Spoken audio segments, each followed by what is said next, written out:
This is Chris from Brothaspeak Podcast. We discuss Black LGBT issues and topics, and I have a special guest today. And today we normally talk about Black LGBT, but today is just LGBT for a very important reason.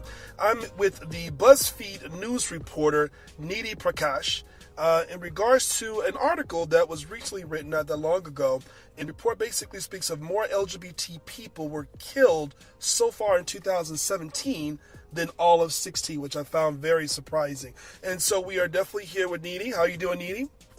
I'm good. Thanks so much for having me. Thank you for joining us. You know, how did you come across this particular piece of news here?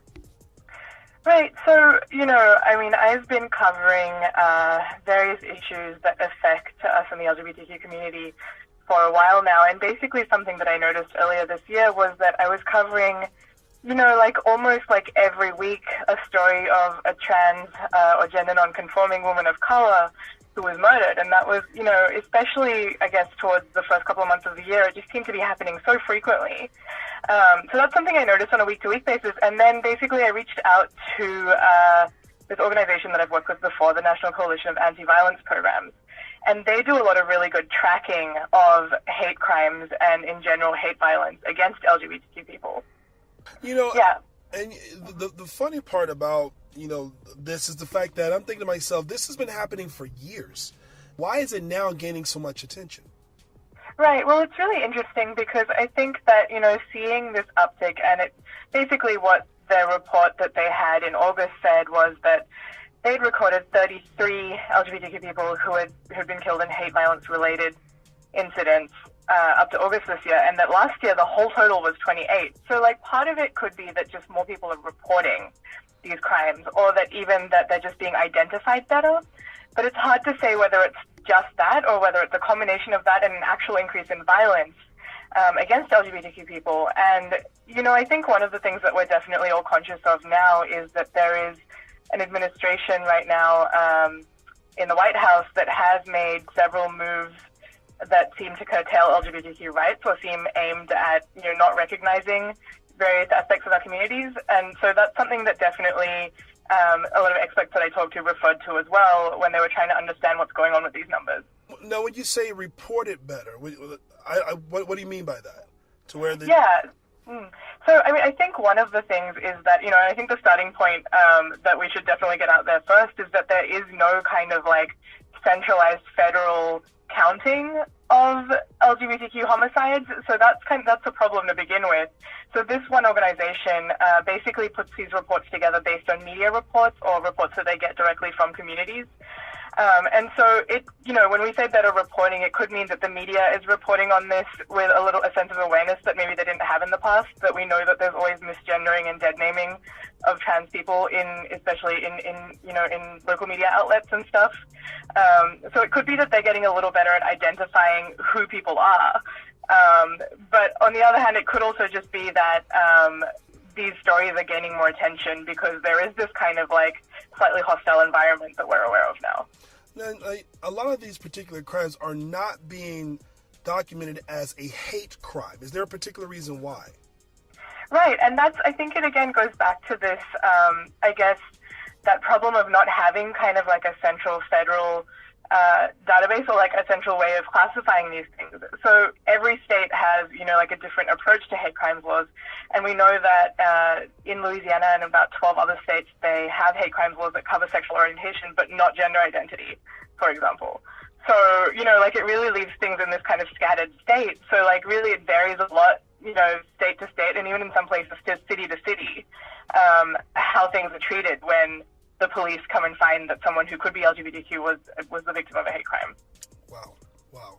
Now, is there any particular state that has more than others, or this is just pretty much all around? It is across the board. I will say that in the stories that I've been reporting out this year, there was a definite spike in Louisiana.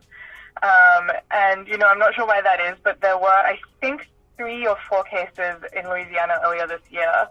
And that was definitely something that was of concern to some of the people I spoke to for this article. I spoke to a young Black trans woman who works at an advocacy center in New Orleans. And that has such, it definitely has an impact where it makes people feel a little bit kind of under attack and fearful. I would think so. I would definitely Yeah, think so. right. Mm-hmm. Now, when it comes down to the definition of hate crime, is there any particular work? I'm pretty sure that you probably came across something about it pertaining to even the definition maybe changing somewhat, considering that I think in the article you mentioned to where a bartender coming from an LGBT bar is actually attacked, but the laws don't really say anything in particular that is strictly for those who are gay or LGBT. That's right. Yeah. I mean, I think that is kind of like the underlying problem is that there aren't really a lot of moves to clarify this, and like just I guess it is also a question of leaving it up to sort of like states to legislate it, and depending on who is in power in those states, or depending on what lobby groups are present there, it could be really different how the police end up pursuing these things, and whether they really take into account those circumstances, like the example that you just mentioned. Now, what are they doing currently right now to resolve most of these particular crimes? Are these particular crimes being solved at all? So a few of them, there is some progress being made. I will say, like, in the cases that I was looking into, it is, very up in the air whether law enforcement decides that it is a hate crime or not. And then that changes the way that they investigate it as well, obviously. So, I basically, in most of these cases, when I call law enforcement, they're like, we're not ruling it out, but we're not saying it's a hate crime, and it's just kind of like, I think leaving it in that state of ambiguity really kind of like, it leaves it very uncertain. I know that there was one case earlier this year where, I think this was actually a case from last year, where a man did attack and kill a young trans woman, and I think he was prosecuted under state hate crimes laws recently. But like in most of these cases, they don't really result in that kind of prosecution, unfortunately. Wow. Are these cases usually kind of left unsolved, or most of the time they are, the person is caught, whoever attacked or killed this person? Right. To be honest, I can't say definitively how many of these cases end up being solved, but I will say that, like, at the point that I usually get in touch with law enforcement, which is pretty soon after, like within the weeks after it happens, that it's still really very much up in the air. Wow. So what are the organizations currently doing about these type of situations? Are there anything being done?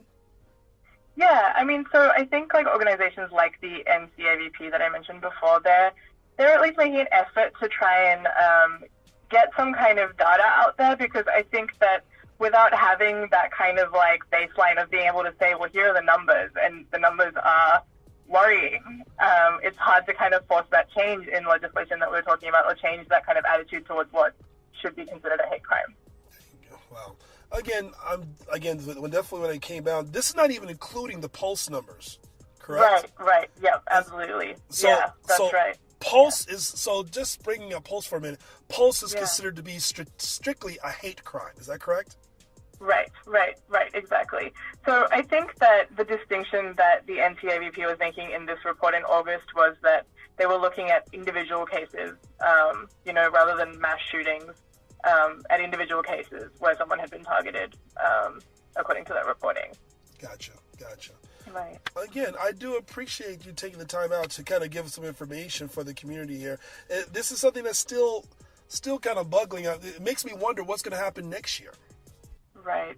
Yeah, absolutely. Well, I guess we'll have to cross our fingers for things to improve. Exactly. Well, Nidhi, I do appreciate you taking the time out to just talk a little bit about that report, and I hope that, of course, any other news or any reports you definitely wind up writing about, I'm definitely more than happy to come back anytime. Thank you. I really appreciate it. Thank you so much. It was great talking to you. Thank you so much.